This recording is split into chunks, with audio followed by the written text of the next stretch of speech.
Democracy global protest bakuita stop power grabbing save Uganda's democracy a global protest. Magnitsky sanctions on CDF and others, sanction on UPDF and military cooperation. The demonstration will take place on Tuesday, March 31st, 2026, Washington DC, White House, Ugandan Embassy. 7 months to go. Regime change now.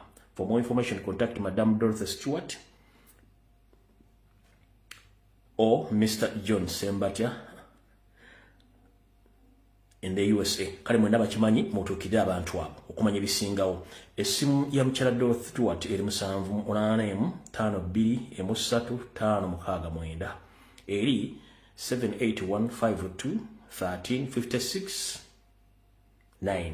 Ya mukulu John Sembatia eri 78324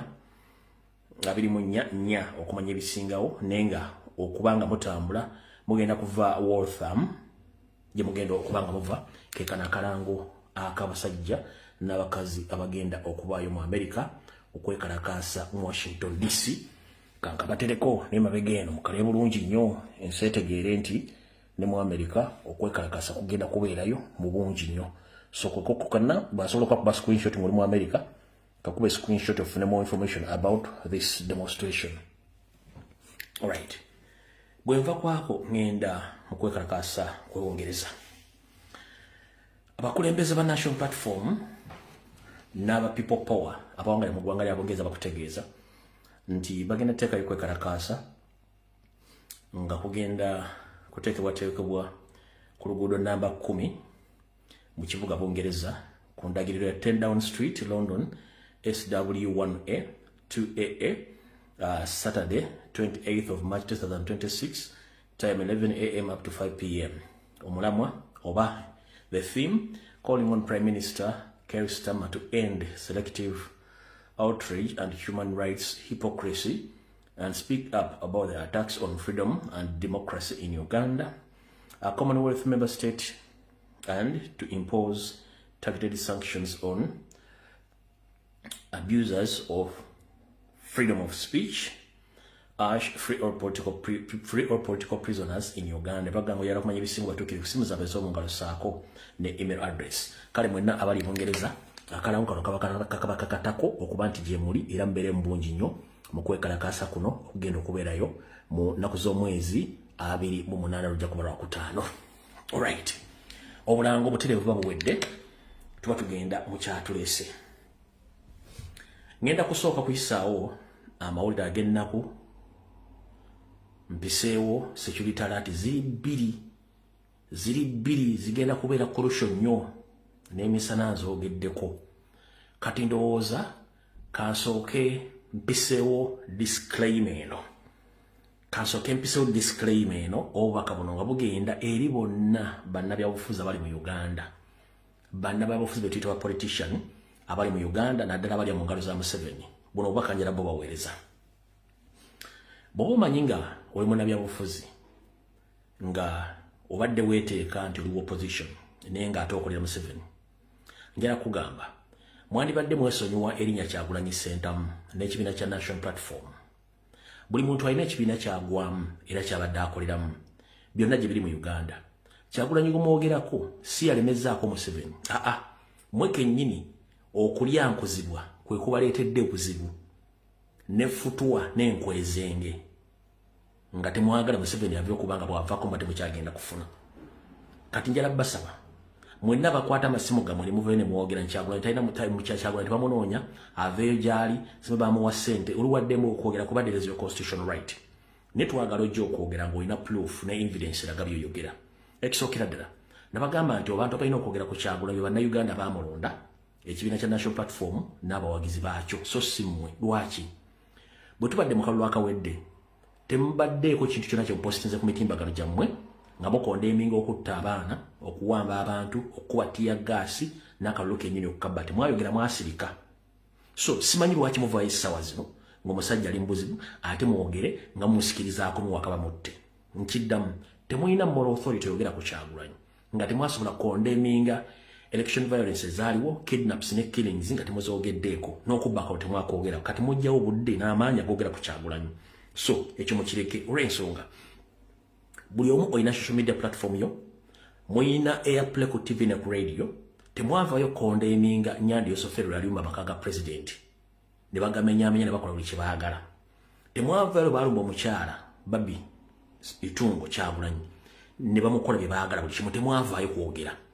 Naye kati mujja moral authority eyogera ku Kyagulanyi ng'ate mu kimenyi obulamu buli matiga mulowooze sensi nti kiwali kintu kimutuukako tewali kintu bamunoonya. Mmwe abasinga okubeera be kati muyina buyinza bwogera ku kintu kibayita Kyagulanyi kuba temubaddewo mu bulamu bwe, temubaddewo mu byakulonda, temubaddewo buli kimu. Kati buli omusirikira gye buli osirikidde ekyo kimala. So kyenjagadde otegeeza mwenna buli avaayo okukwata essimu nga bakusindisa. Sooka ojjukire wayogera ki nga Kyagulanyi ali mu kampeyini? Wayogera ki nga akalo kawedde nga bakabbye? Wayogera ki nga Kyagulanyi balumbye amakaage? Wayogera ki nga balumbye mukazi we n'abaana be? Tulina kiwayogera kitegeeza sirikira ddala ekyo kiggwe. Eyo ebadde message njala okusobola okuyisaawo. Anjala kuyisaawo security alert endala yakubiri n'eyokusatu. Security alert esooka. Ndi wano tegeeza Nyandi Yosofero, Didigi, Kahanga Muhanga ne Sali Musale nti tiimu jana exposinga 1 week back eyaba n'abavubuka abayambala bukokolo ne bagamba nti Museveni tagenda kulayira. Tiimu ya mwenjagala kuddamu gye exposing olwaliro olw'ebigendero bikyafu bye mwagisindiseeko okukola. Tiimu eno yeeno gye njagala okuexposing omulundi ogusaba kuba Sarah Jua nnyo budde buli omu ategeere kye bagenda okukola. Yeeno tiimu ennaku kyenda zituwadde pulezidenti eyeyita pulezidenti na pulezidenti mumpalia ola eyita pulezidenti nti teri kulayira ali kolola ali mukusebuleti nga juzi yali Masaka ali ludda n'abeera ne Masaka eri gye babba akalulu emisana ettuku banetwagala olunaku obudde bonna Presidenti Museveni alina kulayira. Olera asibye kololo. Mbwaye mukujaguza ali mukujaguza. Abantu bali mbuwanga bali muduka atugenda kujaguza. Eriyo mukulembeze yali amuyozayozezza. Eri mukulembeze yali amuyozayozezza tino. Alright. So, mukulu Sali Musale ne banno. Kambaabye ensi enemanya kyenempa. Grupu y'abavubuka abo nga bano bateekebwamu ensimbi Gino Sali Musale akkaana naho wetwogere olwaliro baba dispatchinze mu bitundu by'e Mukono, Mbale, Masaka, Kampala, Kasese ne Busoga region babasindise nga bali bibingi by'enjawulo mulimu abaami n'abakyala. Bano bagenda kubanga bambadde engoye za national platform eziriko ennyota, emiyondo, buli kimu. Ng'omulimu gwe bagenda okukola bagenda tandika okuterayizinga abantu mu bitundu by'enjogedde nga bambadde engoye za national platform bataddeko n'obukookolo. Kati kino baveeyo oluvannyuma Lutumwa Kishoke, Chris Magezi n'abalala abogezi b'amagye na poliisi bali kubagambe nti twabagamba dda Kyagulanyi alina abayeekera be bano be baseetinze okutulugunya abantu Mukono, Mbale, Masaka, Kampala, Kasese, Busoga n'ebitundu ebirala ne Masaka nti bano badde bazze okulemesa okwonona security y'eggwanga n'okutta abantu. Kino bakitegeserera nga baba dispatchinze dda. Njala tegeeza Museveni ne booneekwekweya ku mwenyango oba ku kamyo omala biseera enswaswa etayamula yereega engalabi. Ne booneekwekweya ku mwenyango oba kamyo omala biseera. Bino ebikolwa by'obutujju mutandise okutegeka nga mwagala kubiteeka ku Kyagulanyi muswadde. So abantu ebitundu by'emmenya abavubuka bagenda babasindise dda bali mu bibinja eby'enjawulo mulimu abakazi n'abasajja nga bagenda gamba Museveni tagenda kulayira nga bagenda tandika okuterayizinga abantu mu bitundu Mukono, Mbale, Masaka, Kampala, Kasese ne Busoga region gye bagenda okukola effujjo lyabwe okukuba abantu okwokya ebintu byabwe okutemula nga balekawo byebaluwa ebiro bikitoi kitwala omunaku ebiraga nti Nuupu giri mu kintu kino. Era bajja bakwata ne video nga bambadde engoye zefaanagana zekeza Nuupu nga bambadde emiyondo kuliko nnyota kuliko buli kimu then balyoke bagamba nti Nuupu yakikoze balyoke bagula emisango ebinako Robert Kyagulanyi sentamu egy'obutujju kati kano mukasalemu mukabasindikire bakategeere nti ekyo kiganye n'olwano nakyo kikoze eki nakyo nkyonoonye. So ekyo wemala kikola bwe ntyo security alert esooka ewedde twagalagera ku security alert ey'okubiri. Security alert ey'okubiri yeeno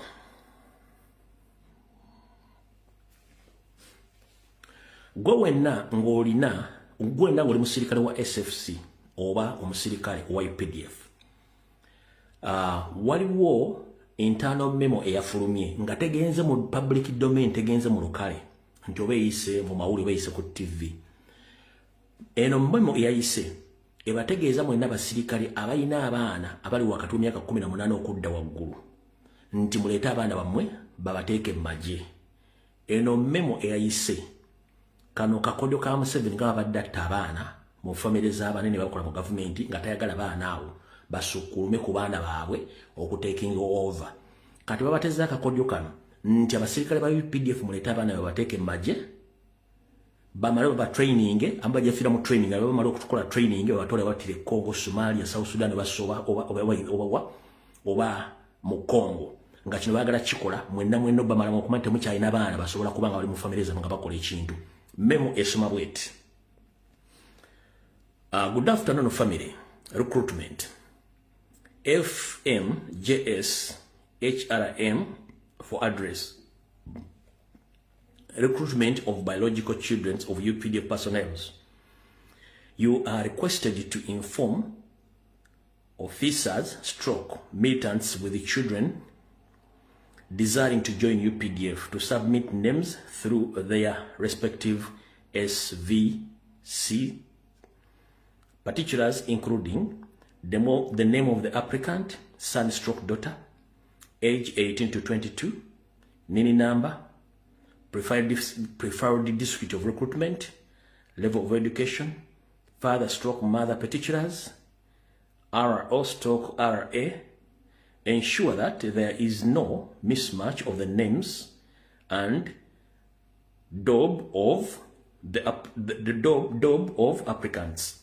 Service to submit the particulars of the applicants to JS HRM not later than 27 of March 2026 to enable a timely verification of all concerns to take note. Kati wali wali musika wa UPDF oli wa SFC gen kalieko kakoza kamanyinga akoza nowebwa ndi bana abana mugendo bawayo bagenda kwa basa kubanga baagala kumanya banya bayinamu abaana abakuliridde baagala basika abateeke maji babanyigireyo ngati badde bakola abahutu be Rwanda badde babayita babasikiriza bayingira maji na batwale ko babatirane babazika masgulevuzi nono kyayagala security alati sijiddamu era njimaliriza security alati njifunye mu memo nga memo yefananyirizaako information gye nafuna ey'eggulu nga bagudde ku president emisango yefananyirizaako neno sigenda gita njisigaziza njagadde bategeeza ensonga eyo mugitegeere lwaki bagikoze nga eri intano ng'ate ekwata ku baana bammwe mokka kitegeeza baagala kubamaliriza lumu awo tuvuddewo bwe tumala okuvaawo gano gannaku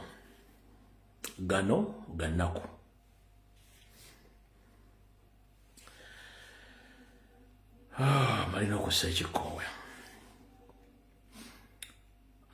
okuva jjo n'emisana ga leero mulaba amawulire gaali gayitingana ku mitimbagano nti omu ku basirikale wa SFC amanyiddwa nga Herbert Kunda yafudde mu ddwaliro e Nakasero. Kituufu Herbert Kunda yafudde naye enfaayi n'ekyamusizza temunnakitegeera kanti baviire ku ntono. Herbert Kunda abadde musirikale nga akolera mu ggye erikuuma nnyanja esofeeri ne famire ye, abadde muvubuka muto myaka nenga muvubuka munansi nakabala, muvubuka ayagala eggwanga lye era lirwanidde akaseera akawerako. Herbert Kunda ono bayingiridde amaka ge abasirikale ba SFC banne ab'ekibinja kya Muhoozi Kitemu balumbye amaka ge ne bamukimayo ne bamukwata ne bamukola bye baagala okussa okumukuba empiso z'obutwa ne bamuyisa bubi nnyo.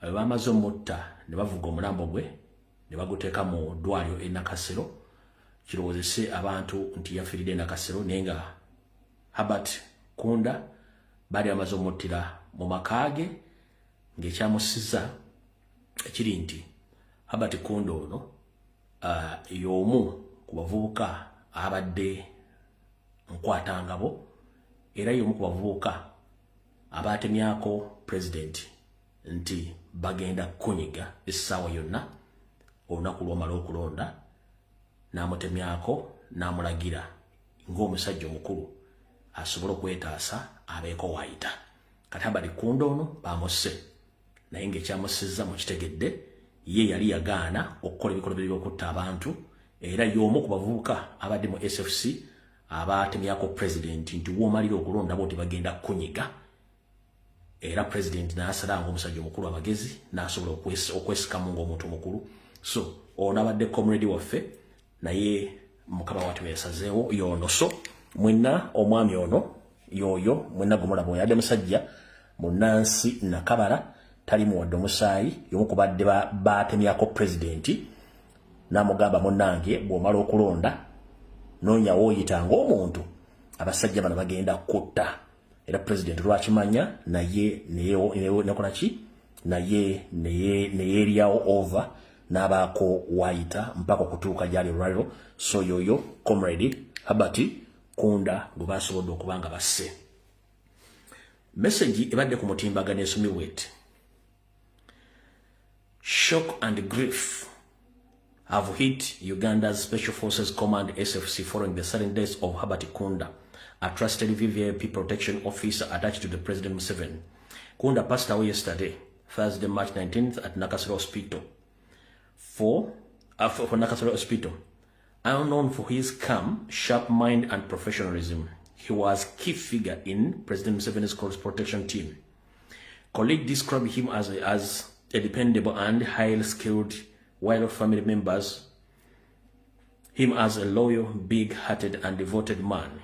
His death leaves huge gap in both security, fraternity and his family. Comrade Mukama Akumuze Mirembe njagadde otegeeza public ne bannayuganda mwenna mumanye nti bano abasajja balina bingi ebyokusasulira mu kutta abantu mu ngeri gye bakolamu sina kingi kyenyizaako okulira comrade I salute you n'abalala kati bangami bategeezebwa nti mwena ba comrade abafuutu soja bali mu bitongole by'enjawulo waliwo raids ezigenda okukolebwa muhoozi Kanyeri Rugaba bw'omanyi nti oli mu SFC ng'oli mu UPDF ng'oli ku lanka ez'amaanyi ng'abadde bakulinamu ka doubt teronyibinyiike mu nsuwa oteme bw'obanga obadde mu SFC oba mu magye nga bakulinamu ka doubt terobinyiike mu nsuwa kubanga muhoozi eno tiimu eyassa omuvubuka ono tiimu egenda tandika okuredinga ng'amaka gammwe at night babakole kye bakoze Kunda Herbert eyo mission weeri so njagadde mutegere ng'obudde bukyali tiimu eyaredinze amaka ga Kunda n'emu Herbert Kunda n'emutta egenda kubanga ekola mission eyo ng'egikola underground okubanga ejjawo buli muntu yenna gwe beekengera nti batandise omwekengera bagenda bajjawo so mbategeeza mubeere awoya avuka mwenna bali mu SFC ne UPDF saako n'abali mu police bagenda banyiga mpola mpola naye nga yenna yalinkinze information eyajjewo Kunda mukama akusaasire sirowooza nti n'okuguma mbiro nawe kijja kukulumiza wano bw'otudde nti ewakoze ensobi kale comrade Kunda mukama akuumuze mirembe president musajjawo bwe bati baamunyize bwe bityo biba mukama amuwumbuze mirembe alright awo saagala kulwawo njala tugende ndowooza particularly awo tuba tumaliriza security alert njagala kugenda wano ku information then tulina obudde butono nnyo tugenda kuyita comrade Masembe abeeko byatugamba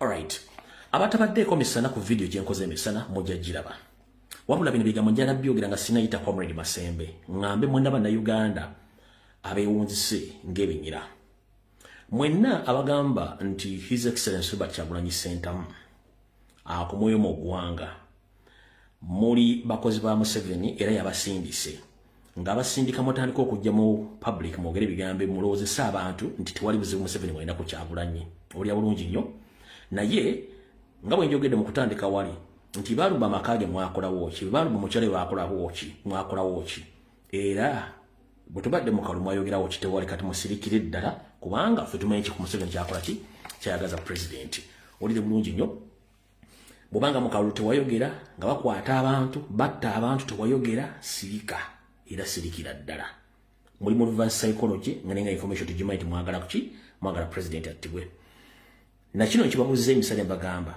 nti mwabagamba president nti akomewo Richard Kanokiza Besigye yamala emyaka 2 mu opposition era naye bwera bimutabuseeko n'agezaako kudduka n'agezaako n'agenda ke South Africa okubeerayo nembabuuza mundeetereyo video bweti nga kumwe bannabyabufuzi aba Africa opposition mugamba Richard Kanokiza Besigye akomewo Uganda lwaki mugamba muzzukulu wa Nambi akomewo nga n'abamu abaafuluma eggwanga nga badduka okuwonya obulamu bwabwe temwabagamba konti kwamba kumukomewo mulowooza abantu basiru nabagenda mudeetereyo video nga mugamba Besigye akomewo nga yaddukidde South Africa niye yakyogera tewali kati lwaki mugamba Kyagulanyi kitegeeza mwenna muli nkwezenge era mbere nga bakimanyi nti ensi emanyi n'olw'ensonga eyo buli munnayuganda woli koza kamanyi gakoze nawebbwa abasajja babi nnyo kubanga batemu tebana kyeyo nkina kibagaliza nsi omulimu gwabwe gwakutisa bannayuganda kati ngenda kuddamu nzannya akatambiko n'omwami mukawulire bulungi nnyo aka Romushana nga konfaminga ate nga ayokesa bonna Museveni bye yawadde information ey'okujoga nti Kyagulanyi tebamuyinako musango kati oli okukase ono iso spy agent akola ku media Romushana bwati bwe yayogedde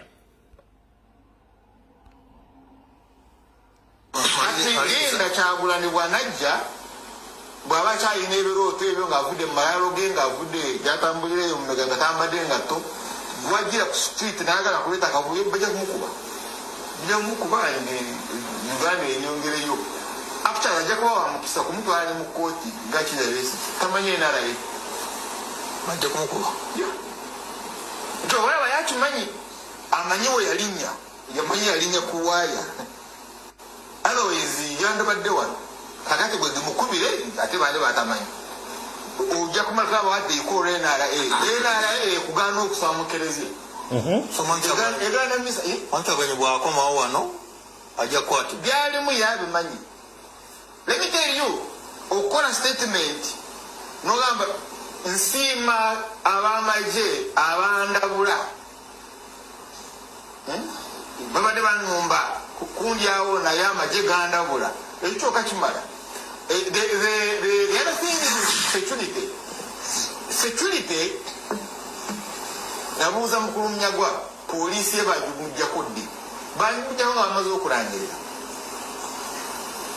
Kyagulanyi atoloka nga okulangirira tekunaba kubula yava ewaka nga okulangirira tekunaba ate kuvaayo because bwaba in hiding then watoloka yatoloka ku security ye ng'okulangirira tekunaba.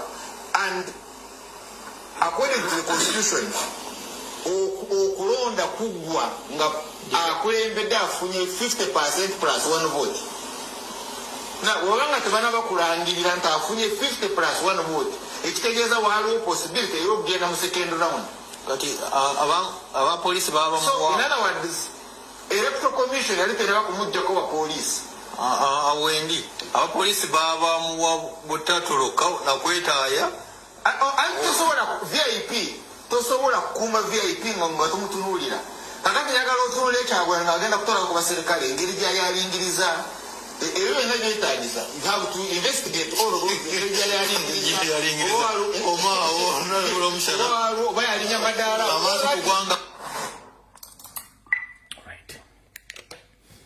kati mwenda bagamba Kyagulanyi akomewo.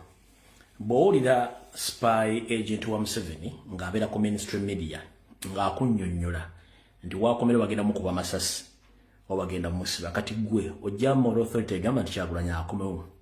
Unfortunately okomawo it is his constitutional right dembe lyabwe bange era ajjako mbu wanalaba nga kyetaagisizza naye akyalina emirimu gy'akola kati somoka abe empola tewali buzibu. Ate mwerabisizza nnyo nti mulaze nti ate waliwo ekibagoba ne public yebatemanyi nti waliwo ekibagoba kyekiriwa. Tosobola kuvaayo okukabira muntu atali mwannyoko atali mutabani wo atali muganda n'omwirirwa nnyo nga bali tomulumirirwa kitegeeza mulina kyemusindiikiriza. Mu reverse psychology mba muvuga ekintu kino nga mutaddewo akasenda bazaano bakasenda baguzi mbwakomewo mube yasooka okubuuka nti mwenna muli nkwezenge yensonga lwaki nti yabategeera era n'ayitamu. Nawuliddeko Mukasambidde ng'agamba mbu ne passport gy'alina basobola ogisazaamu singa bali baagala ogisazaamu ne mugamba Mukasambidde buuza mukama wo muganda omunyalanda munno Museveni Marijan Black Soul yali amufulumya ne famire ye bafulumira ku passport za Uganda bote zali abawadde bafulumira ku passport za Uganda ne Kyagulanyi asobola okufulumira ku passport y'ensi yonna gy'ayagadde n'atambula n'agenda ka passport kamwe kafunnyo tekalina mugaso kyovula n'ensi zonna zikagenda ezimu ate beetaaga kubanga olina details olina okuba nga omaze okufuna so nga ate ensimu ezimu okwata kwa passport tewali nsi erimu magezi Uganda gyena mu visa free kati kitegeeza ka passport kamwe kafu ola ne ba diplomat bambasaba bamala kusaba visa which passport is that gy'ogamba ya mugaso nnyo goloza lwaki buli muntu yena mu Uganda afuna kafumo government atayagala kufuna diplomatic visa oba official visa lwaki mufuko official passport kitegeeza nti ordinary passport nfu ka passport ka Uganda kafu oli wafuna akafumo government ayagala kufuna official visa bwamala ofuna akafa akali ng'ayagala kufuna diplomatic visa lwaki diplomatic passport lwaki kuba ordinary passport nfu kitegeeza nti omuntu wadde bufuna passport najagala n'agitambulirako so kati mubeere nga mwogera ebigambo nga bimanyi bulungi nnyo n'amakulu gaabyo bino byogamba nti president asima Kyagulanyi agenze mu imperialists okutunda eggwanga biki Museveni yasooka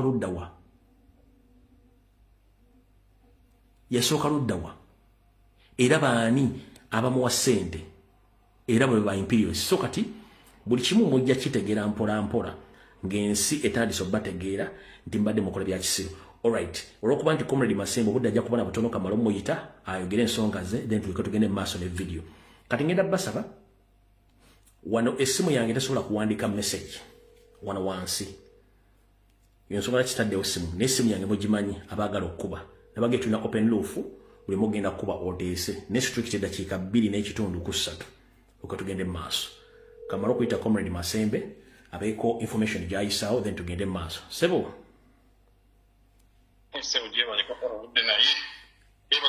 kale sebo nawe gyebaleko sebo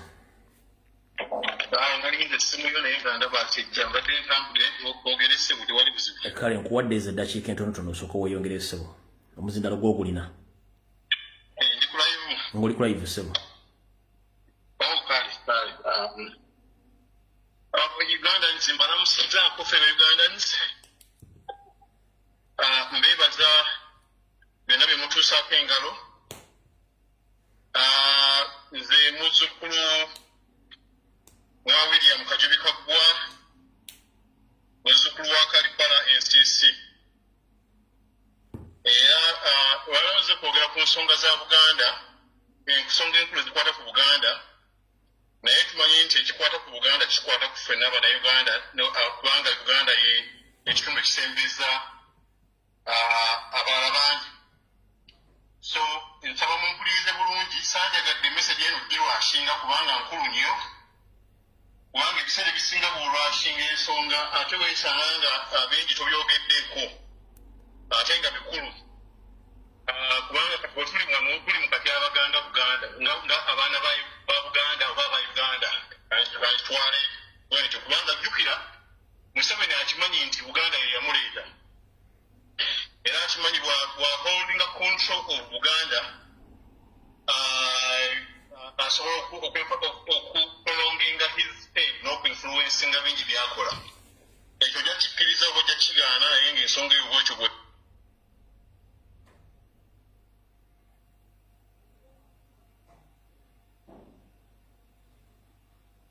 sebo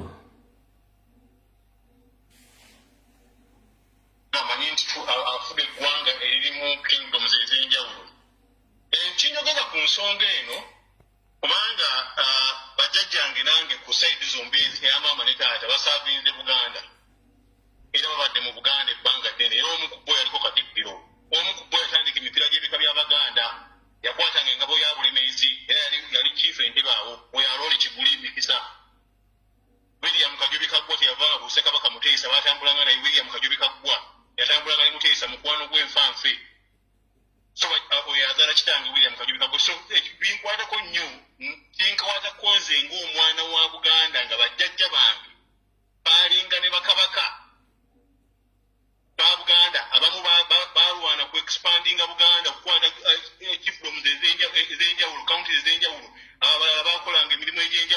Buganda etambula mu maaso okulaba nga ate kati nze nange Mukama gwataddewo mulembe guno ntunuulira ebintu ebigenda mu maaso mu Buganda n'ensirika busirisi ekyo kiba kikyamu. So ensonga za Buganda nkulu nnyo gye ndi nze nga nze so era nze ngenda okwogerako olunaku lwaleero nga ntandise okugenda mukulu lumbuyo wano ku mukutu guno ngenda abajjukira obulungi najja wano naye mbagamba about false allegations eziri ku Rwanda Genocide Memorial e Kigali. Gye baawandika ne bagamba nti Hutu ggwanga ly'Abaganda in Uganda. That Hutu is the tribe of Baganda in Uganda. Ate kino kitwalyamu n'amawanga amalala. Bw'obeera e Rwanda buli munnayuganda bamulabanga Muganda. Abasinga obungi tebakimanyi nti tulina tribes ez'enjawulo.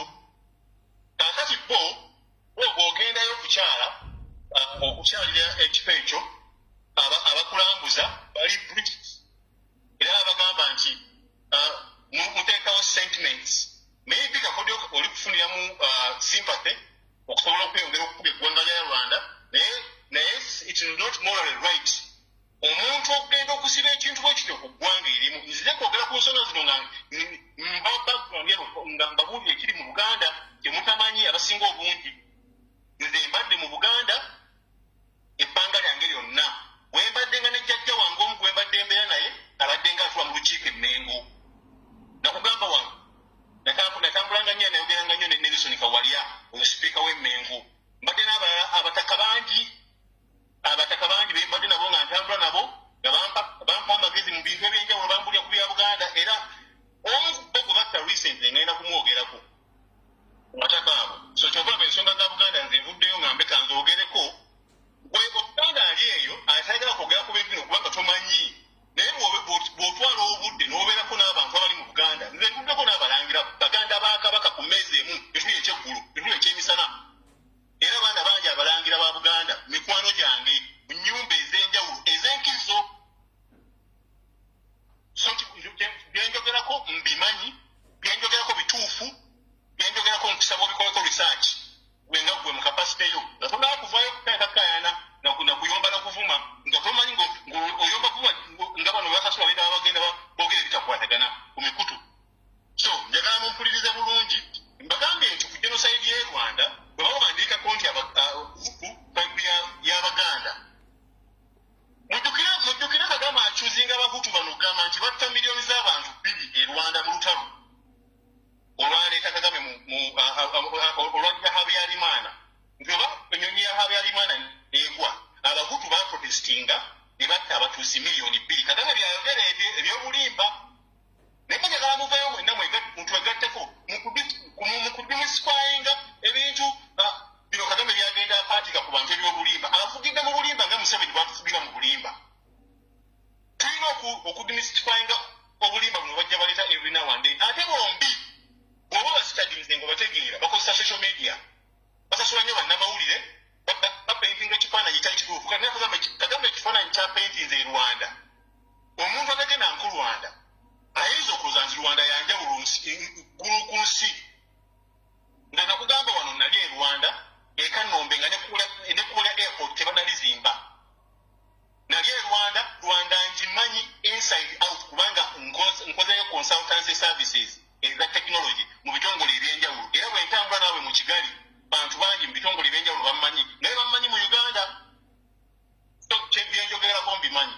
Okay, kaakati Kagame bw'ateekawo narrative eyo nti Abahutu batta miliyoni 2 naye nga ffe tukimanyi nti mu census ya 1991 eyakolebwa USAID eraga nti Abatuusi baali 700,000 emitwalo 7 tebaweza kakadde.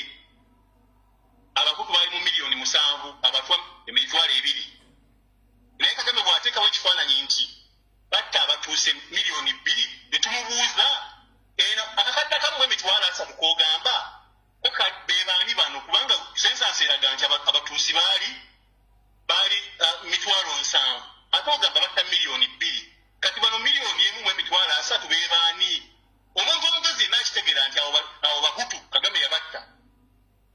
Ate tetunakikiza kutugamba nti nno Abatuusi bonna mu Rwanda baabata ne babamalayo nedda bano abaliwo baavaawa.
establishing facts on ground. Nti obadala allegations zino zikyagenda maaso mu Rwanda ku Baganda. Era n'akomawo n'aŋŋamba nti abakyala bano abagayizi abali ku genocide memorial becoming more so emotional nga boogedde ku Baganda nti Abaganda bahutu era Abaganda beetaba mu kutta Abatuusi. Oli n'amubuuza nti why ino statements zoyogera wazijja wanze ndi Munyarwanda nga ggwe tukimanyi nti tulina mu Baganda muno n'Abahutu tubamanyi. Omukyala n'amugamba nti gwe tokimanyi nti baatuwa instruction baatugana tetukyalina tribes mu Rwanda. President yateekawo etteeka tewakyaliwo Hutu tewakyaliwo Mutuusi kati Abahutu n'Abakasuka Kampala Baganda. N'amugamba naye gwe okimanyi nti gwe mistake y'amaanyi nnyo ogenda okupaintinga ekifaananyi ku ggwanga eritalina buzibu eribostinza Abanyarwanda neribaliisa neribasembeza neribawa obubugamu ate lyemugamba nti lyatta Abanyarwanda. Ekintu kyoba kizimba mu baana abato abaana bakule n'obukyayi bwetwale mu poliisi mu bitongole ebyenjawulo ebyolukumaddembe n'ebitongole ebyamateeka nga bitulugunya abaana Abaganda kubanga balina kiri kye babyetikeye Rwanda ng'Omuganda Muhutu era Omuganda yatta Omutuusi ate ng'Omuganda tabibeera namukka ebyo.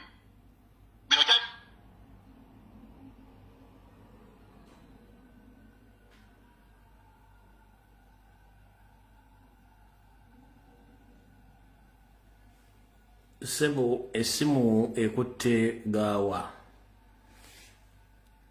Tegeeza ki? Mpuliriza bulungi nnyo tutambule ffembi. Okay.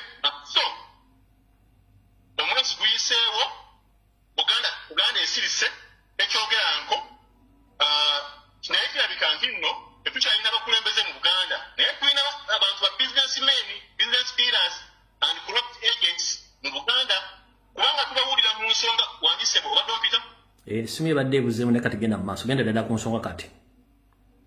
Tubawulira mu bintu by'okubba amataka tubawulira mu mivyo gyanjawulo egiri mu Buganda. Kaate bwe tugambya Mayiga ddala bintu bimanyi naye njala mbajjukize nti Museveni emirundi mingi avuddeyo n'agamba nti we shall crush you ng'abantinga publicly we shall crush Baganda. Muffe ng'Abaganda we shall crush you. Eyo parochial mindset ya Museveni yemu ya parochial mindset Kagame gy'alina.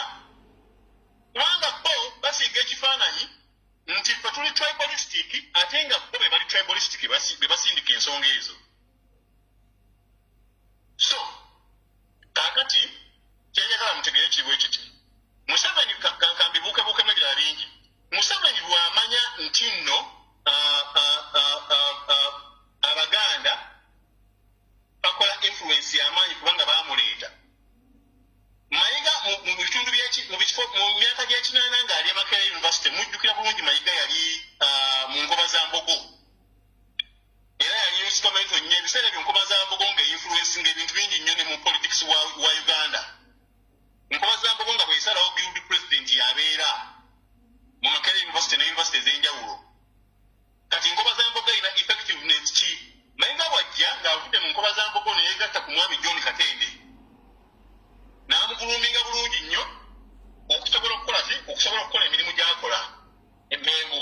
Era abajjukira obulungi mujjukira mu kutikkira Kabaka mu matikkira ga Kabaka Mayiga yali instrumento nnyo era yatambuliranga wali maaso ne John Katende we yali nga bagezaako okutikkira Kabaka. Mayiga bw'avaawo n'asaavingira ng'atula mu lukiiko emmengo ng'ali ne bakatikkira ab'enjawulo n'astadinga abataka n'astadinga system buli kimu n'akitegeera ekiri mu Buganda. Mayiga bw'amala okutegeera buli kiri mu Buganda n'ebigenda mu maaso bonna n'abataka baani ng'ali mu lukiiko eby'enkizo. Mayiga n'avaawo ne bayingira mu ddiiru ne Museveni around 2010-2012 ne bayingira mu ddiiru ne Museveni. Mayiga ng'amaze okukwata obwakatikkiro. Mayiga ng'amaze okukwata obwakatikkiro n'ayingira mu ddiiru ne Museveni. Awo era mujjukire bulungi luli nabagambako nti kano akabinja ka M23 kazze kakyusa sikiini yaako kazze keekyusa from 1996 konga eno bagirumba okuva mu 1996 naye mu 2012 awo M23 bwevaayo 23. These were members. There were 23 initial members of this group. Intel Jakuba Rwanda tujja kitegera ngo Intel yifuna Uganda wokka. Ngabo wala 27 members abagenda mu Bush ne balwana. Na bano bamanya nti kakati Kongo wali eminyago mingi. Mujjukire Kongo bagobera batera bana Uganda bangi kazini bwe yaliyonga akola emivuyo y'okuba timba ne gold. Ne Salim Saleh. Ati bano wachi mayiga bakimuyingizaamu ng'afuuse Katikkiro atandise okugoba ettoffaali sente nnyingi nnyo. Ne bamutuuze banyamugamba naye gwe okimanyi nti sente osobola oteeka mu kintu kino sente eno gurupu tusika mu sente gold Congo wano waliwo sente wankiyingiddemu ne tukola ffenna mu bintu by'okufuna sente. Mayiga n'ayingira mu M23 abatakimanyi nti Mayiga wa M23 siriko mpulirize bulungi nnyo olwaleero ate atakimanyi M23 eno erimu abantu bangi mubamanyi. Mulimu Bukingo ne baganda wa Muganda Mukinga ali maaso, mulimu Pini Kalisa, mulimu Bagashumba mubamanyi, mulimu ono Meya w'Entebbe, mulimu bangi, mulimu Muganda wa Museveni oyo Toyota bangi. It's a whole group of people abali mu M23. Mayiga gabamu recruitinze mu M23 nga nakitegadde nti isa militia group ya Majaroza isa faction Museveni yakimusitikotingira bali bafuna sente ng'ayagala okukwata ku sente z'ettoffaali zaataawako accountability at all. One that Tofali are collecting over 13 billion shillings, which was never accounted for. Though Abagamba 9 billion. Send the Zali. There were accountability centers of Zara Bizakola every 2 dollars. Gashumba Navayo be said in Massa on Gamaiga at financing and another Chibuza was an Efura. Basembe terera network ebadde ki terera otuse kukyunyisa atobuza network obadde ki terera olina okubanga oli analyst nnyo era nga atoli informed bigenda maaso emmengo ng'oyogera n'abataka abali emmengo okutegeera ebigenda maaso okutegeera ensonga zino. So Mayiga bw'amalaawo baamuwa assignment eyasooka nga Museveni agala okukwata olubiri lwa Buganda olw'emmengo. Olubiri olwo Museveni alwekiikamu ne Aga Khan nga babuzaabuza Kabaka bamugamba nti twagala kuzimbawo eddwaliro naawe obeere shareholder ofune ssente z'olubeerera. Okusooka ruuma zaali ziri nti baagala kuzimbawo kisaawe kya Nnyonyi ng'ekiri mu kibuga, but which was not economically feasible okuzimba ekisaawe ky'ennyonyi ku lubiri awo wadde lunene enough okukiholdinga. Naye bano bapushinga mostly idea y'okuzimbawo eddwaliro naye nga Museveni agala kufuna nkizo yakuyingira kukwata lubiri olwo lutwala. Abalangira mujja kunjulira ku kino abawuliriza bino. Enkiiko zaatuula mu balangira ab'enkizo ne bawakana ne bagamba no eno si Kabakazi property as a person. Olwo olubiri lugatta Abaganda bonna. Ne bagaana ensonga eno nkugambye nze mbadde mu balangira bangi era ebintu bingi bye mmanyi. Mbadde mu bataka, mbadde mu balangira, mbadde mu bantu abatula mu lukiiko. Bano bonna ba Apollo Makubuya, ba David Mpanga, abaani bonna mbamanyi. Bonna mbamanyi one on one. Kaakati Buganda Royals bagaana ne bagamba nti at least tuzimbemu ennyumba 3 ez'enkizo. Ennyumba 3 ezo ez'enkizo tuzimbemu ne museum. Tutekemu ne hotels. Ennyumba 3 z'ez'abalangira ab'enkizo, enju ez'enkizo, then museum ebeere nga Abannayuganda bajja ne baleetawo abaana baabwe okulambula ne restaurants nga bajjamu ssente. Yeyo proposal gye bawa Mayiga naye nga Mayiga ye Museveni amutaddemu nti iwe eringa ya M23 biti twakutekamu bwetambula olina okufuna ssente oteekawo eddwaliro oyo shareholder mu ddwaliro ogenda kuba nga naawe ofunamu notufunamu kintu kino. Mayiga awo yakyuka bwe baamukyusiza n'abeera businessman and dealer. Ekyo Museveni ekikola nga amaze kitegeera nti Mayiga ize putu kubanga n'ono gonna sindisa okugenda e Rwanda ku genocide memorial okuinvestigatinga. Yaŋŋambye nti nno omukyala yamugambye nti Abaganda bakimanyi nti nno abafuga Muhutu omukulembeze yatugamba tubayite Bahutu. Katikkiro bamumanyi nti yava Rwanda is a Hutu. Kati ffe yajja Buganda n'ayingira mu system ya Buganda n'amanya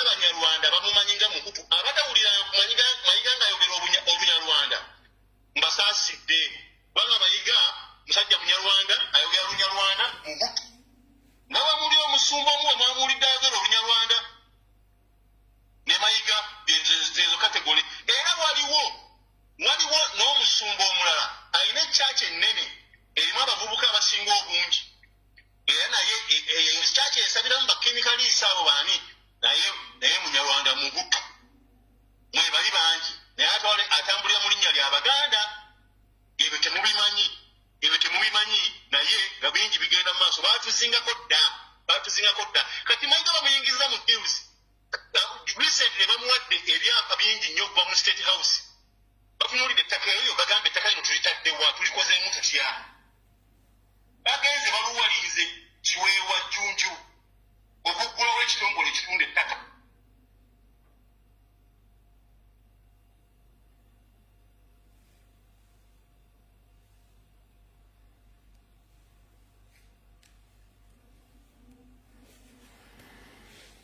Nasembe network ebadde ki?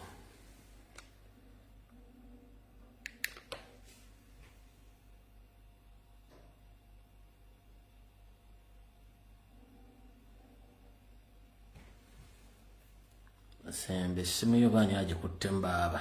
Between a rock and a hard press, atenga jema binafsi quoting abantu be. Linda mukatono. Daye wali wogambidde nti omulangira Jjunju bamulowalinga omuteeka mu kampuni etunda ettaka abantu bakyudde ku badde ovuddeko. Ese bugenda mu maaso.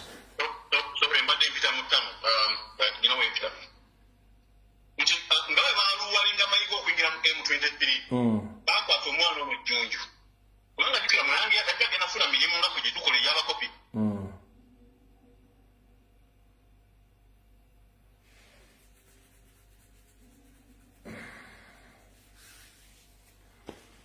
Mwiti waka ani agiroga wana ani akutte wana ani akutta ani akutte gwe mute network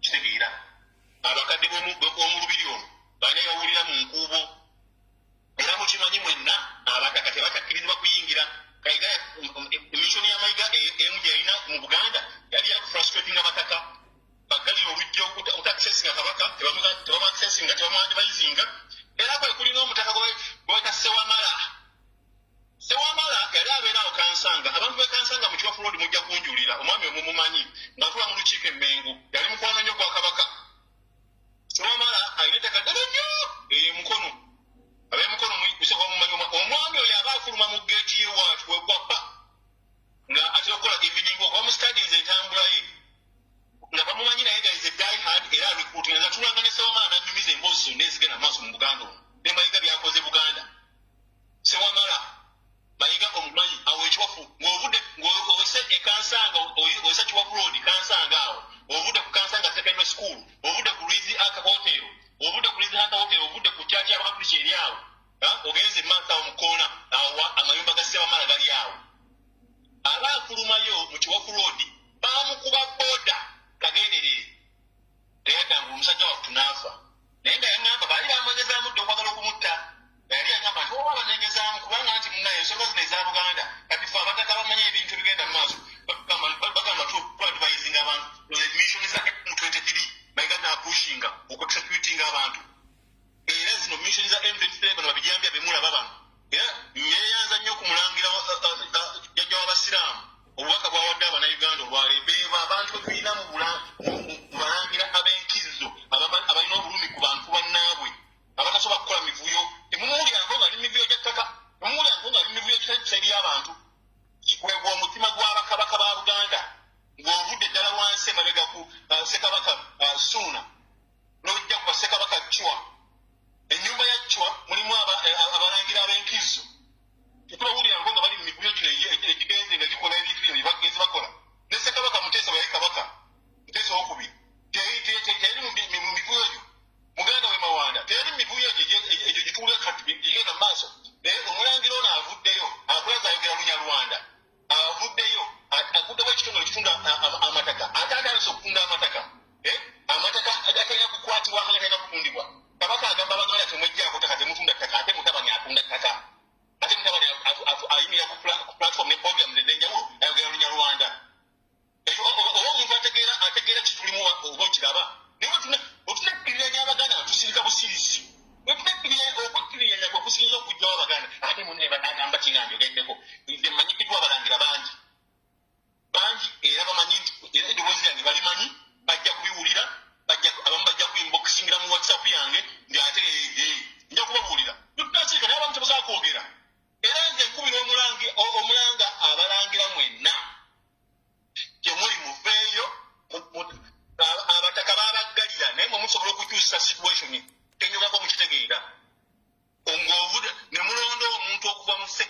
bakacua mubalangira abenkizdo kuva mu nyumba okuva mbaana abaana baseka bakacua waliwo abazizu bangi ab'obuvunanyizibwa abasobola okukwata eŋŋoma kubanga guno gwe mulembe gutulina tetwalina kabaka tewali kubba ttaka eba mulembe gutulinamu kabaka ate gwe mulembe gwasinza okutulugunya abaganda ku ttaka lyabwe eno kibaba omulangira guddewo kampani etunda ettaka agenda era akola deals n'amakola deals n'ababbi bamuwadde ssente basenza abantu kabaka abeera put in between a rock and a hard place, you know, without nothing to do.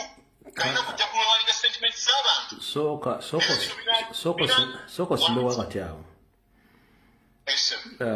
Ogambye nti omulangira Jjunju alina kampuni etunda ettaka. Kampuni ki eyo abantu bandiyagadde ogimanya? Kubanze kampuni gye mmanyi etunda ettaka mu Buganda bagiyita Buganda Land Board. Noba ne Buganda Land Board. Kati kampuni ki awo? Njagala obere specific.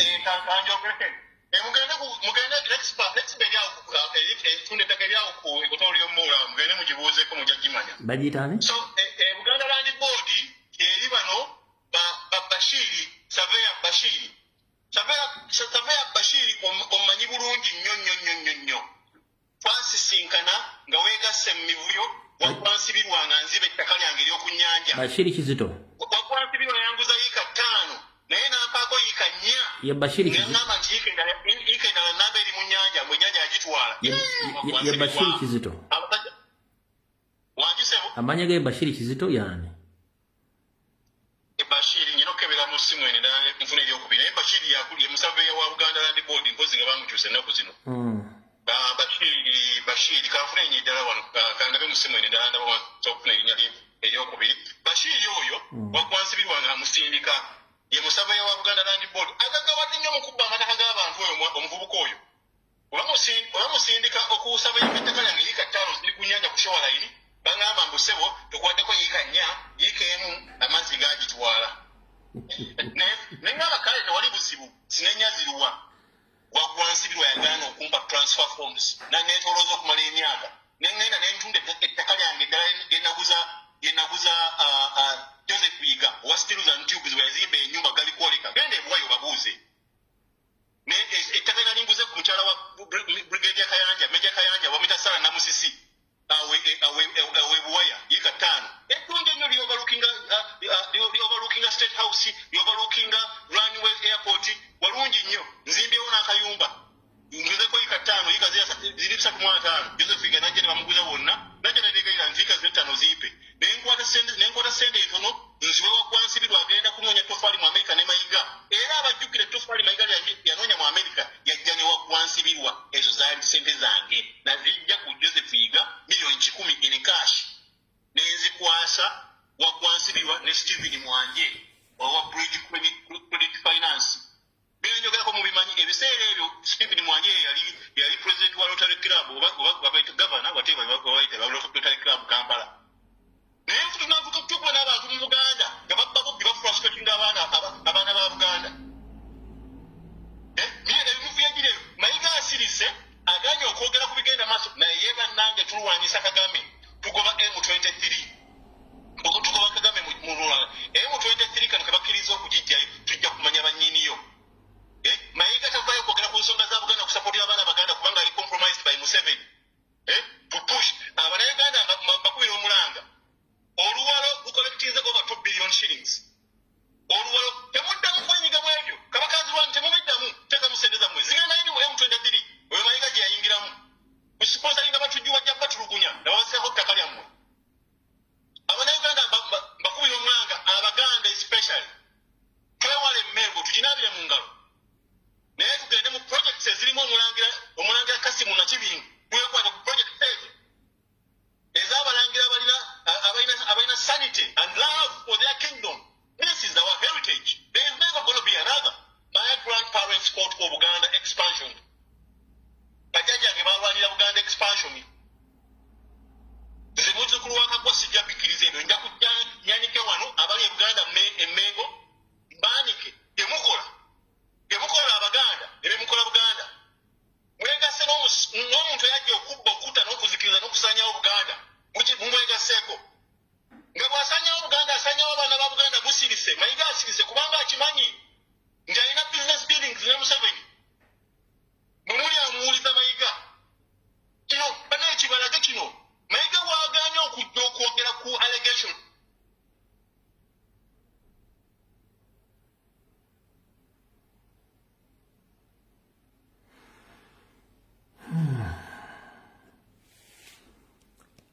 Essimu yo amanyi okupaskalinga ategedde mu kigenda mu maaso ategedde abataka bonna amanyi who to target and who to eliminate atudde mu lukiiko ategedde buli kimu akutta obwakatikkiro naye nga musajja mukutu awedde emirembe ebo bagobe eri bebagobe Kongo Pantalahamwe Museveni amutegedde agambye akasajja kano kakwata obukulembeze kuba kalime ebyobufuzi kankateeka emmengo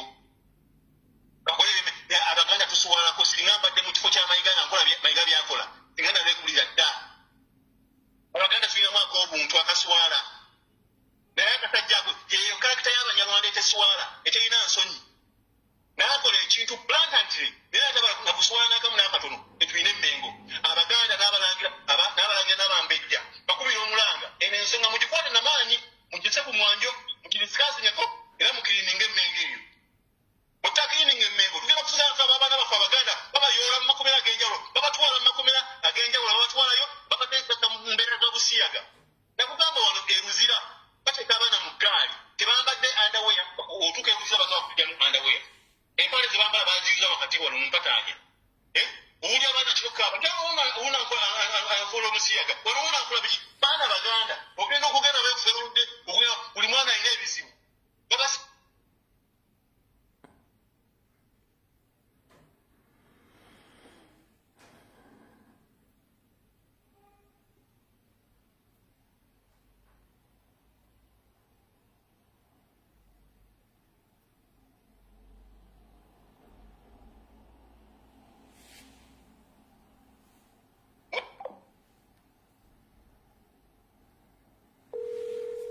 essimu y'omukulu agituddemu alabika ayambadde n'akagato waaye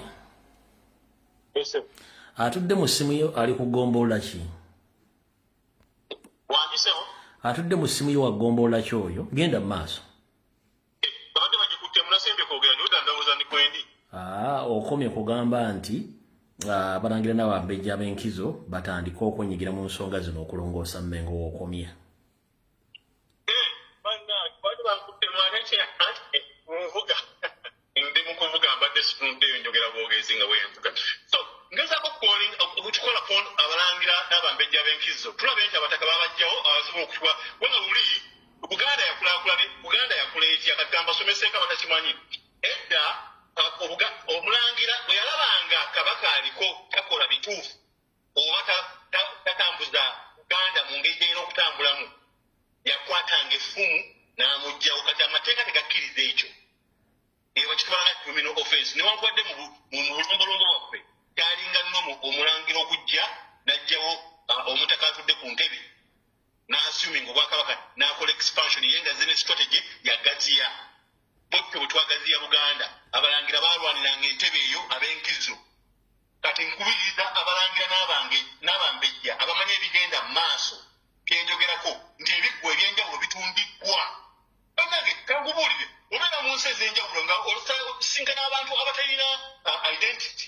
This is our identity and we cannot allow somebody sitting in Mengo as a Katikkiro.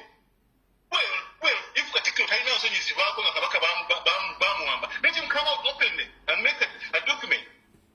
Or maybe he steps aside. Stepping aside like in a country like America or anywhere, abagenda bajjamu supportinga declaring nti Mayiga aveeko fe agutulekere.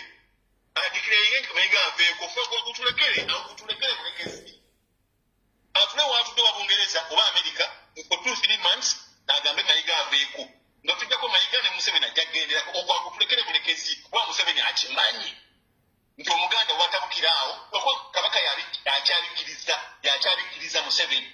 Naye kabaka yagera ekigambo kimu mugende mubanje akalulu tewali anfudde mu nnyumba ye.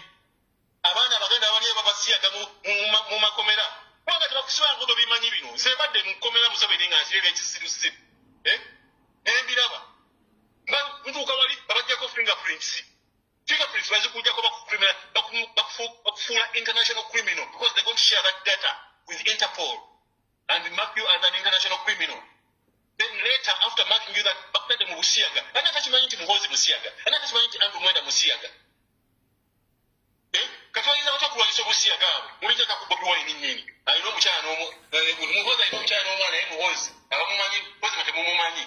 Because there was still around, but we said, but would you begin a match via Muhozi via Kolo?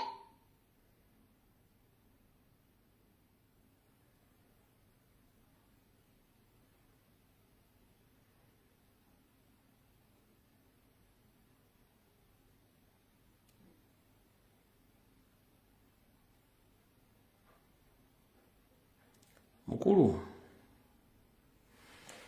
network erabika tejja tukiza kumalako. All these people that are talking this nonsense, if you profile them, you find that they come from somewhere. In every time amounts of midday, every time magazine, only the Srimani Mania, and every level of social media, they go ahead to attack.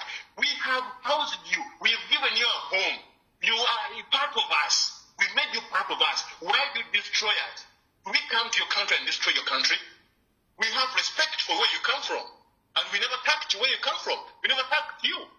Why would you come and attack us and kill our people? Steal their land. This is the same thing you're doing in Congo. Okay, people say that Bagandas are picking on you. Why are Congolese picking on you?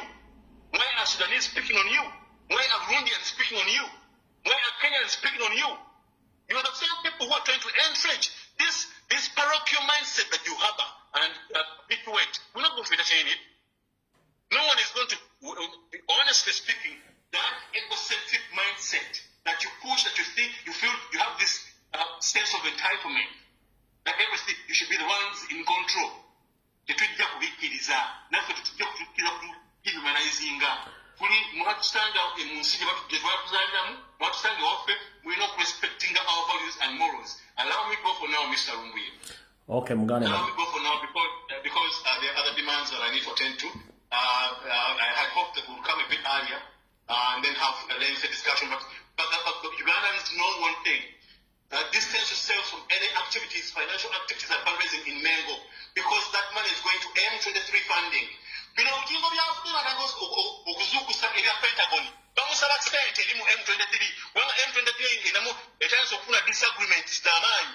Kagame bamupushira okupulinga withdrawing. They are disagreeing. Bana abasajja abali armed toyinza kumala bagabajjako omuntu bagava mutwe sente. Balina sente balina okubawa. Tebazirina sente ezo. Kujinga alina okuvayo n'asaba sente. Balina okuvayo n'asaba sente. Wona abasumba b'enjawulo. Abalina okuvayo n'asaba sente. Bakontribute to M23.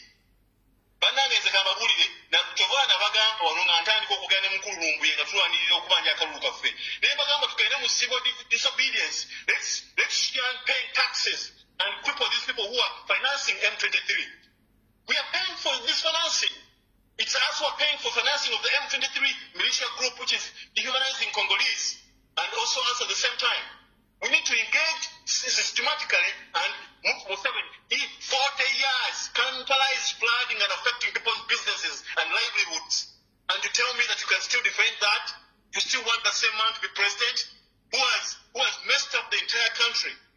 40 years down the road, the entire city lies in floods, people's businesses are getting ruined.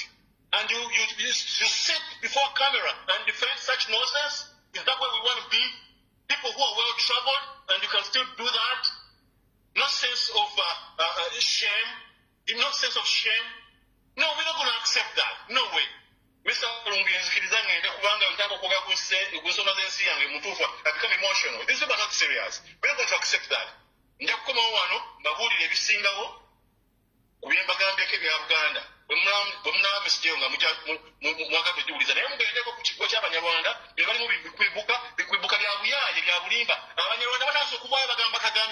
Nti aba RPF bebanga abantu abatuusa amasasi ngina videos nyingi nsobola okuzibasharingira abanyarwanda abatuusi batandise okuvayo bakyuzinga Kagame.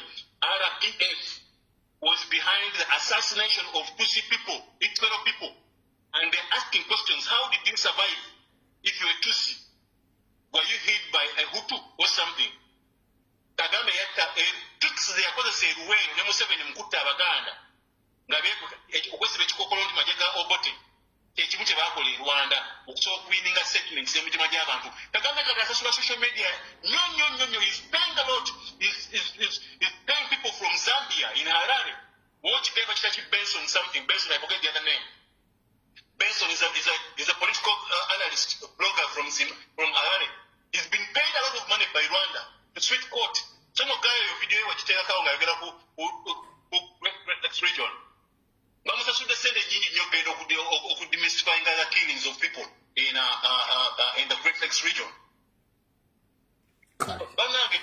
Mbakubiromulanga ezensonga z'okulinda Uganda zitukwata supporting Bobi Wine nkyayika ali kumulamwa tumusupportinge ffe katugenda kujja ku Kagame kubanga tulamaze okulaba Kagame okumanya omusajja muyaye mulimba ate njala kino abalagana mu kitundu ennyo. Kagame agamba nti agenda kuwaabira UK for asylum deal. Kagame the biggest number of asylums we have in Uganda Abanyarwanda, 90% they are Abanyarwanda. Eri asaba hosting asylum seekers as well is pushing his people as asylum seekers in Uganda. Isn't that hypocrisy? While he's sending asylum seekers to Uganda, he is suing the UK government for refusing him to host asylum seekers in Rwanda. Kuno obusajja buyaye Kagame ne Museveni. Kuno obusajja tebuswala, tebulina nsonyi. Naye mubukyukire mu attacking with facts. Thank you so much for God and my country. I love you so much, all my fellow Ugandans. Bye-bye for now. Okay. Kale mukama akukuume ssebo. Ebigambo byemuwulidde bya mukulu Masembe abyogedde bulungi nnyo. Ayagala bitwale atayagala tobitwala nga bulijjo tukuwa ne weesalewo kikyoyagala okuwulira nekyo tayagala kuwulira.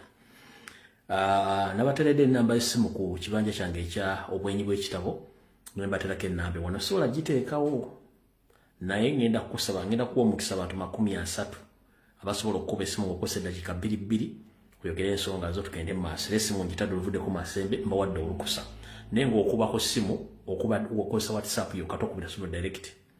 Tokuba direct kozesa WhatsApp oyisewo ensonga zo. Essimu gitadde.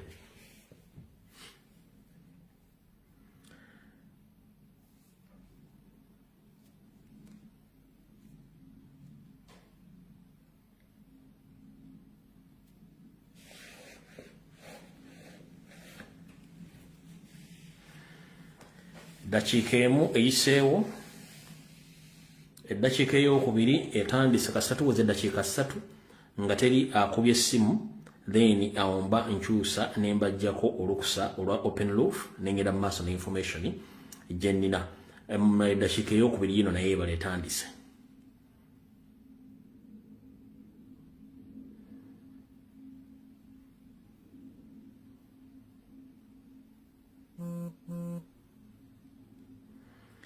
Dakiika ey'okubiri naye eweddeko tugenda ku ddakiika ya 3. All right.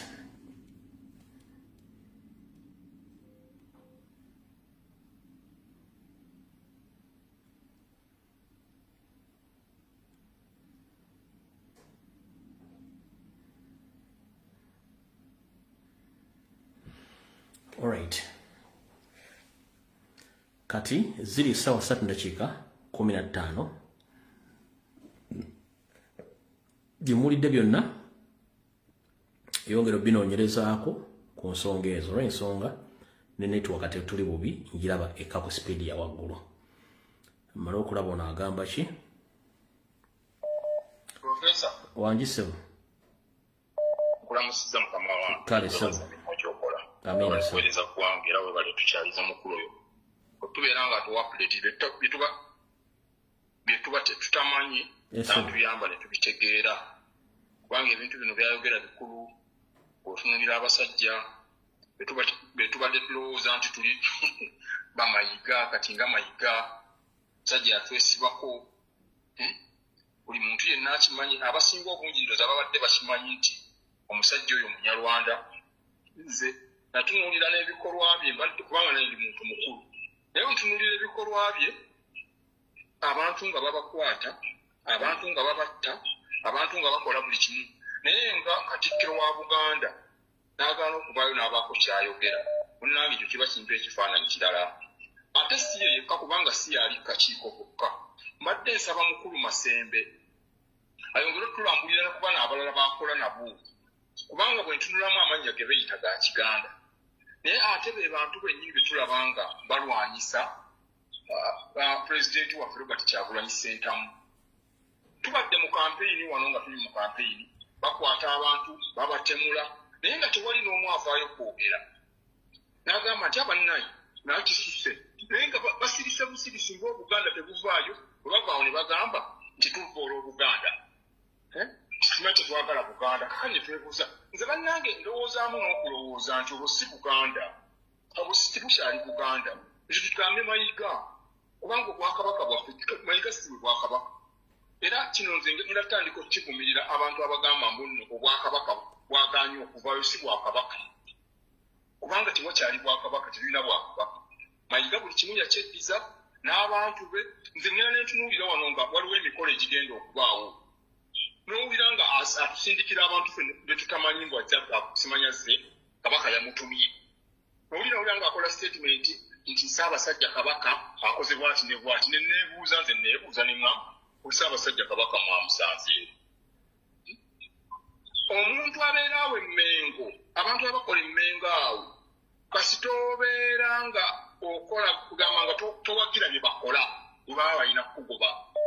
Bwe ntunuulira muganda waffe Medi Nsereko Ssebuliba, statement yokka gye yakola yamugobesa ku CBS. Ne batavaayo kutulambululira mbu yakoze kino na kino na kino. Kati bayinza okuba ne batuwa ensonga eyagobya Medi Nsereko Ssebuliba ku CBS abasajja abo. Bayinza okuba ne balambululira eggwanga. Bwakeera bukezi ku makya, omusajja wattu bamuwadde ekibalwa ekimugoba.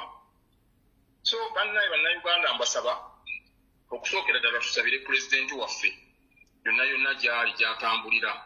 Era Profesa eddoboozi lyo liyitamu nnyo ne litegereka mu nsi yonna.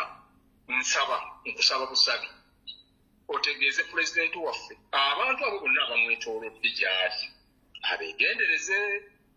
Enkwezenge gyeziri eyo, enkwezenge gyeziri eyo. Era nkusaba oba oli pulogulaamu yo nga kati bw'oli pulezidenti waffe mugambe nti yeegendereze nnyo abo abantu baali nabo. Kino ekintu kye tuwona nakyo kinene-mukko. Museveni yeetoolatoolola dde eggwanga lyonna. Sebo nja kukusaba nkobe wano. Kale tweyanza wese. Abateesa abalala abaagala okuteesa. Naye nga tweyanza nnyo Mukama wange. Kale sebo. Kitya gye baliko ssebo. Kale sebo nawe gye baliko ssebo. Gitambula gitya emirimu? Bwe gityo mpozzi ggwe.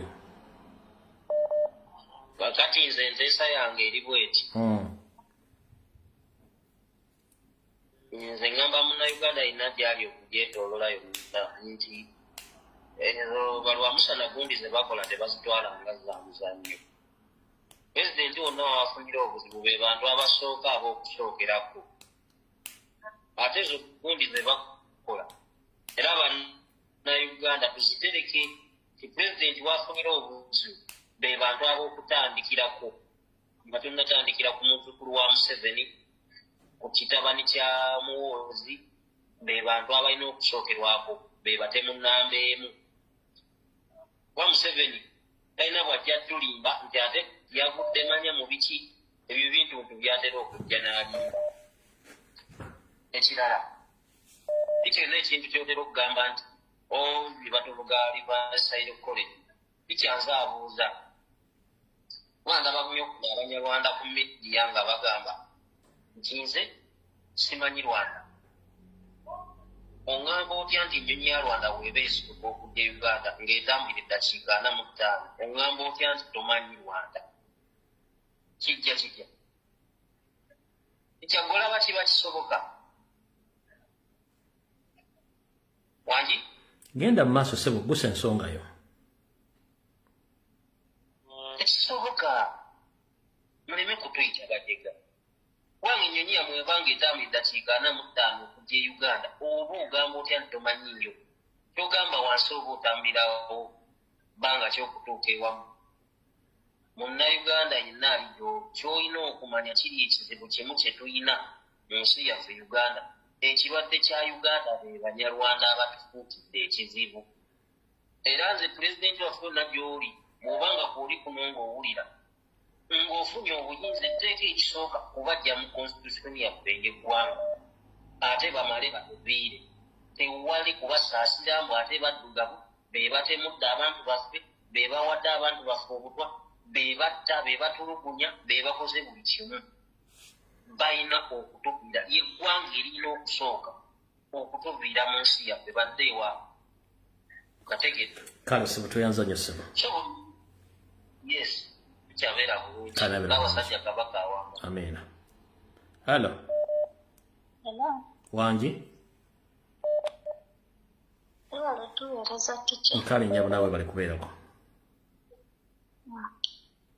Olana mbadde njagala kwogerako bino ebisajja bya Museveni bino byasingise ku midiya. Pulezidenti talina kamwa ka muntu ke yagenze nako nti tebakyali.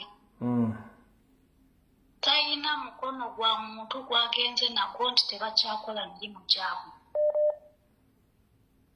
Uganda agireseeyo tagenze na Uganda. Basigale nga bakola emirimu gyabwe pulezidenti waffe bamugye mu kamwa banoonye ebirala by'okukola oba yadduse oba yeekwese oba aliwa bamuleke ffe baaweereza byaliko tubitegeera era tubyenyumiririzaamu siraba we kibalumira omuntu gwe bataalonda omuntu gwe batawagira siraba we kibalumira nti yagenze kyandibadde tekibakwata nako bakole emirimu gyabwe pulezidenti talina kintu kya muntu kye yagenze nakyo bamuleke akole ebyakola oba bijja kugasa oba tebijja kugasa bo batambuze Uganda. Museveni wagamba nti nowawangula akalulu Kyagulanyi akulese mu Uganda gye wawanguliramu akalulu akulekedde entebe yo siraba kyemunoonya okusindika abo abantu bonna ezo zonna ssente zaffe ze muliko ze mwonoona eggwanga biremeddwa oddikolera eggwanga lyonna lyatuula bali ku muntu omu Kyagulanyi ate nga tebajja musobola ne bwe banaakola bati. Alright, tweyanziza nyonyo. Kale sebo.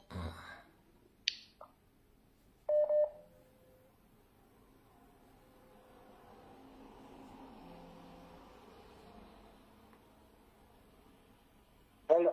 Sebo. Bandi ticha ogamba otya gye baliko so. Nkale sebo nawe gye baliko. Neno ensonga yange eri ku Banyarwanda abo. Abanyarwanda abo ekyamazima bo kati bangi mu Uganda awo. Naliko mu kapaaka awo waggulu awo webabba kuli awo waggulu kawungeezi walisanga 12 awo.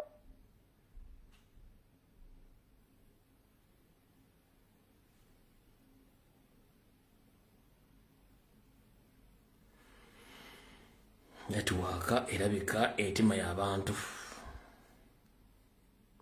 Sebo.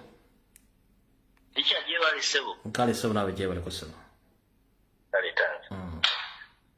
Nze ticha kimadde ntiisa naye abasajja bo bambidde baagala Franka Gashumba balowooza bannayuganda bakyali basiru bakyali myaka gya nkaaga. Bwe balowooza. Kubanga osanga obusajja obukulu guzze ku TV bukalula agaaso bwogera byebulowooza bwogera ati bwogera amagezi kumbe bwogera busiru bwereere. Wali obugundi obwo nga wagubuuza gumbidde mbunze waliwo mukwano gwange Amerika yasoose okunkubira aŋŋamba mbu ono yazze kusaba asayirawo. Tukimanyi nti bannayuganda tetutegeera naye bannaye agasajja abo. Ekituufu kye wayogera nti abantu agamu geetaaga gaffe oba tukole naye ina n'ekiteeso kye ngamba ebisajja ebyo tebirina gaana gaabyo oba geetaaga kubonereza byana byako babifunisa embuto tewali bavubuka kubifunisa mbuto biboneboneko n'agaana gaabyo baba bayasuulewo. Abasajja bamanyi eggwanga likoma ku bbo kikyansi ekyo kyekiteeso kyange muganda wange. Kale ssebo.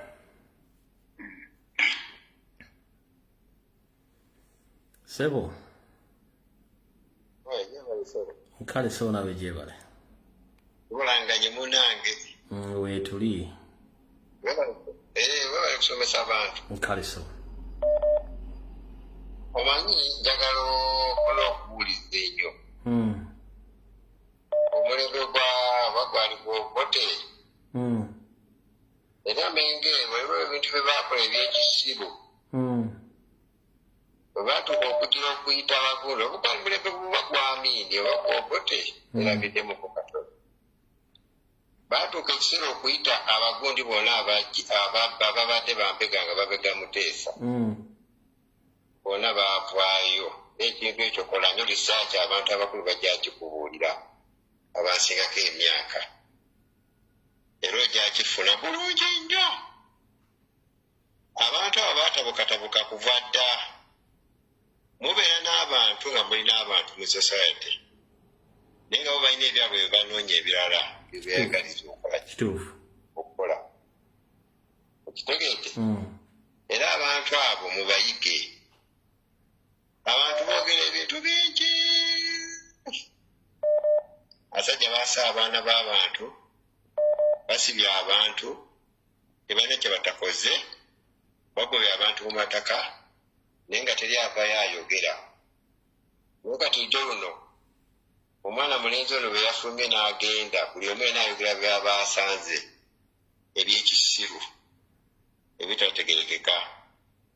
Naye oba ogenda kwogera ekintu osooka n'otula wansi n'ofungira nga nekino kyengenda okwogera ne bweba bampadde ssente, kino ekyobulimba nakyogera ntya. Olidde teri muntu yena avuddeyo okwogera ku bintu abantu abafiiridde wano mu Uganda wano, teri na wadde n'omu. Nze ebyobufuzi nabivaamu mu 1996 nesooka ne mbiwumula mwaka mbiveemu. Olidde era nabizeemu buuzi jjo luno mwaka mbiddemu. Ensi egenda kuggwaawo, ffe tugenda kuva mu nsi naye abaana abaaffe. Olidde ffe tulina abaana tusomesezza abaana tebalina mirimu. Olidde naye omuntu ne bw'oyogera n'omuntu n'omugamba n'omubuulira ekiriwo yaba alowooza abasinga obungi era ffe tubizembeera nnyo mu bavubuka ne mu ebyo tebinkwatako. N'osooka n'osirikirira. Nze nabaddeko ewaffe Embaale mazeyo ennaku nga 3 ne njogera ne muto wange n'ambuuza ekigambo, musawo Dr. Mulamba n'agamba owaayi nti Bobi Wine si Museveni teyamuleeta takola Museveni. Naye muganda namuddamu ekintu kimu ne mugamba owaayi bwe munaawuliza ebintu by'abantu bye babagamba ensi temujja kumalako nayo. Naddala abantu ba Eastern kankikubule bwana Lumbuye. Nze ndi wa Eastern.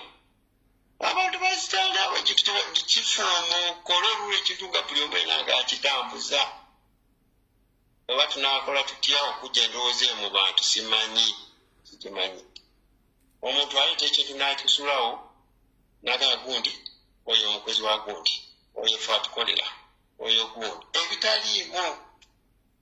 Naye abasajja bafuulukana ebigambo abo bagundi abalulume baani abo bonna bo baalya dda ssente z'omusajja. Omanyi nga nkikubuulire Alona alina obuyinza akukweka ekintu ng'ayagala ekintu okiveeko n'okiremerako.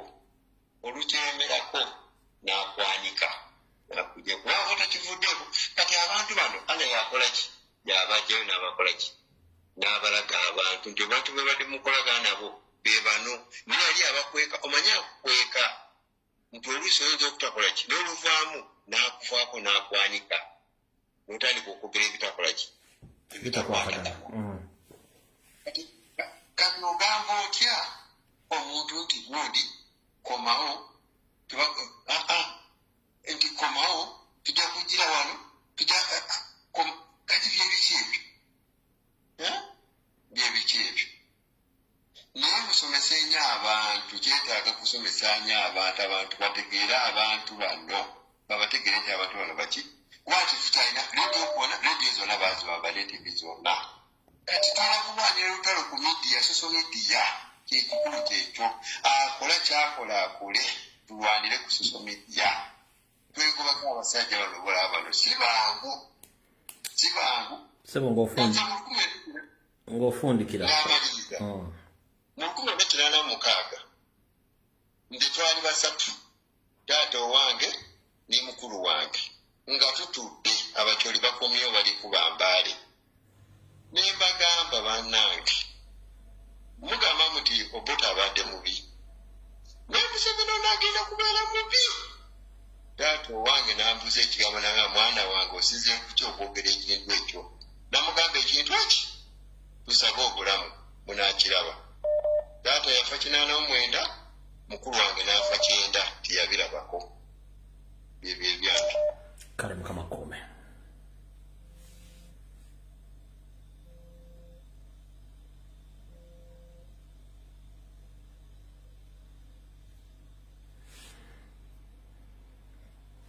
Alright.